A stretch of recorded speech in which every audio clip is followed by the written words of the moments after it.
सास के हास्य संवाद। हास्यपूर्ण कहानी। कहानी की शुरुआत एक छोटे से गांव से होती है, जहां एक घर में सास और बहू के रिश्ते में रोजाना झगड़े और मस्ती का सिलसिला चलता रहता था। लेकिन इस कहानी में न केवल प्यार और संघर्ष था, बल्कि सास के हास्यपूर्ण संवादों ने घर में हंसी का माहौल बना रखा था। सास का नाम था सावित्री देवी, जो अपने हाजिर जवाब और मजाकिया अंदाज के लिए जानी जाती थीं। बहू का नाम था राधिका, जो एक नई नवेली दुल्हन थी और अपने ससुराल में नए रिश्तों को समझने की कोशिश कर रही थी। अगर आप अपनी माँ से प्यार करते हो और उनको हमेशा खुश देखना चाहते हो तो चैनल को सब्सक्राइब करो, लाइक करो, हर हर महादेव कमेंट करो। बहुत ही जल्द आपको खुशखबरी मिलेगी। प्लीज वीडियो को लास्ट तक जरूर देखें। अब आगे सुने। सावित्री देवी का अपनी बहू के साथ हंसी मजाक और चुटकुले बनाने का तरीका बहुत ही खास था। वह कभी भी राधिका के साथ ऐसा मौका नहीं छोड़ती जिससे घर में हंसी का माहौल न बने। राधिका को शुरुआत में यह सब थोड़ा अजीब लगता था, लेकिन धीरे धीरे वह भी इस मस्ती में शामिल हो गई और दोनों के बीच एक अद्भुत तालमेल बन गया। पहला हास्य संवाद। एक दिन सुबह सुबह राधिका अपनी सास के पास आई और कहा, मां जी, ये क्या है? आपके पास तो हर समय एक नई जानकारी रहती है। सावित्री देवी मुस्कुराते हुए बोली, बिल्कुल बिटिया, मैं तो इंटरनेट से भी तेज हूँ, एक क्लिक में सब कुछ जान लेती हूँ। फिर वह बोली, पढ़ाई लिखाई में तो मैं अपनी पूरी जिंदगी निकाल चुकी हूँ, लेकिन अब इन दिनों मैंने नया शौक पाल लिया है। राधिका ने हैरान होकर पूछा, क्या शौक मां जी? सावित्री देवी हंसी से बोली, सारा दिन टीवी पर खिचड़ी देखना। अब तो उसे देखकर ही सब्जी में नमक डालने का तरीका भी सीख लिया है।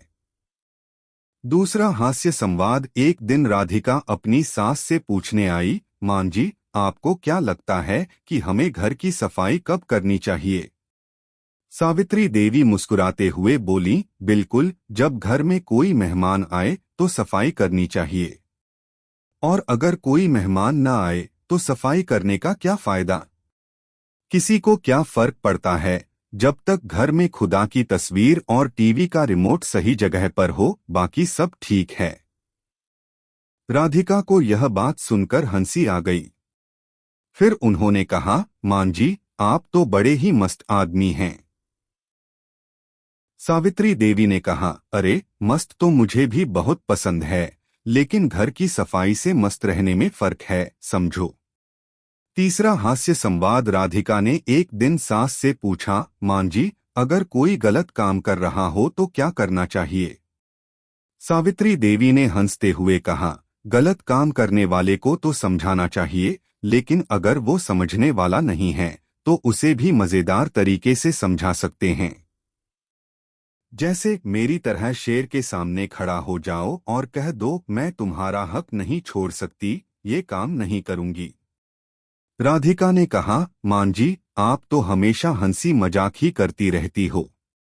सावित्री देवी ने जवाब दिया, बिटिया, जीवन में हंसी मजाक जरूरी है।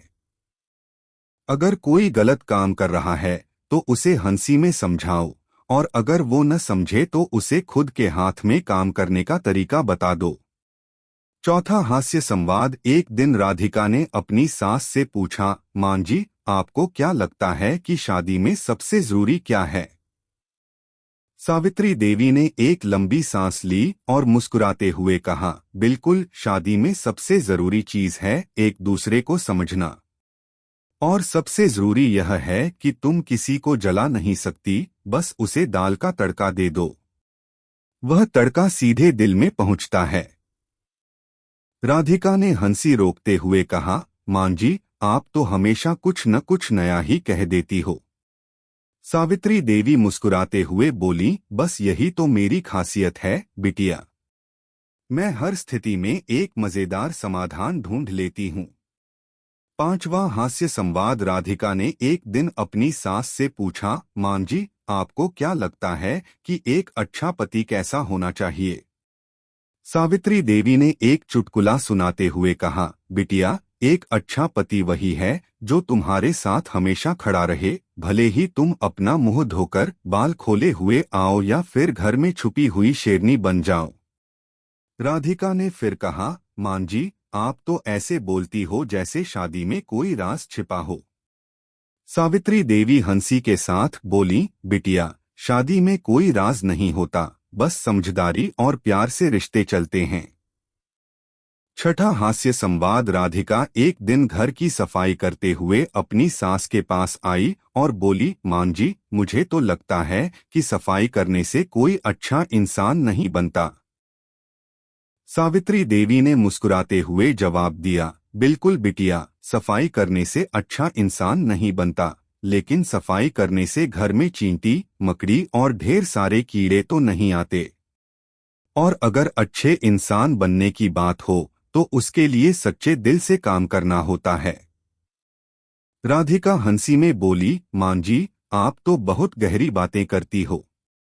सावित्री देवी ने सिर झुकाया और कहा, कभी कभी गहरी बातें भी सिर के नीचे ही रखी होती हैं, बस उनका ख्याल रखना जरूरी होता है।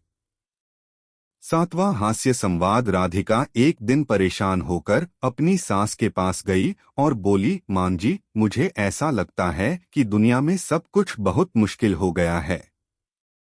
सावित्री देवी ने हंसी के साथ जवाब दिया, बिल्कुल बिटिया, दुनिया में सब कुछ मुश्किल है, लेकिन अगर तुम कोशिश करो तो तुम मुश्किलों को भी आसान बना सकती हो। और अगर नहीं बना पाई तो भी मजे से हंसते हुए उसे निपट ले सकती हो। राधिका ने पूछा, कैसे? सावित्री देवी ने चुटकी लेते हुए कहा, बस जब भी मुश्किल आए एक सांस से हंसते हुए बोल दो, मां जी, आप तो सब हल कर देती हो, और फिर देखो सब कुछ हल हो जाएगा। कहानी के अंत में यह कहा जा सकता है कि सावित्री देवी का हास्यपूर्ण दृष्टिकोण घर के माहौल को हल्का और खुशहाल बनाए रखता था।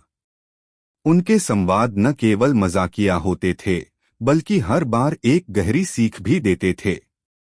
राधिका ने अपनी सास के साथ हंसी खुशी के पल बिताए और समझा कि जीवन का सबसे बड़ा उपहार है एक अच्छा दिल और हंसी से भरी जिंदगी।